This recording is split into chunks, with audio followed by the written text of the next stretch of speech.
ये Toyota century है। ये पेट्रोल V12 इंजन है इसका। ये सिर्फ आपको जापान जापान से ही मिल सकती है। लोकल ये गाड़ी अवेलेबल नहीं है, ये किसी कंट्री में भी अवेलेबल नहीं है। तो ये जो उनके प्राइम मिनिस्टर वगैरह ये उनके लिए ये तैयार करते हैं। ये उधर ही चलती है, जापान में ही। ऑफिशियली ये किसी कंट्री को नहीं देते। ये गाड़ी जो है ये 2000 का मॉडल है और ये अबाउट 20,000 पाउंड की गाड़ी है।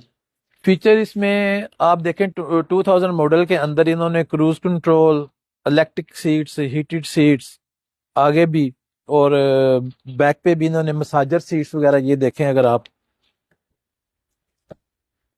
ये मसाजर सीट्स वगैरह लगाई हुई हैं। सारे कंट्रोल भी इसके यहाँ पे हैं, टीवी भी है।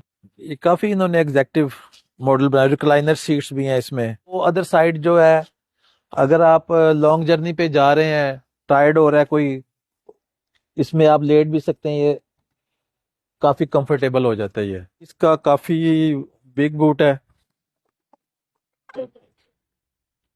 टूल किट इसके साथ इस तरह देखें। ये जो हम पहले बात कर रहे थे कि वो बहुत मेंटेन रखते हैं गाड़ियां, आप देखें यूज नहीं हुई। मैंने इसको पहले अपने पर्सनल यूज में रखा हुआ था। मैंने तकरीबन 6 मंथ तक इसको खुद यूज किया है। तो अभी मैंने ये इंपोर्ट कर लिया।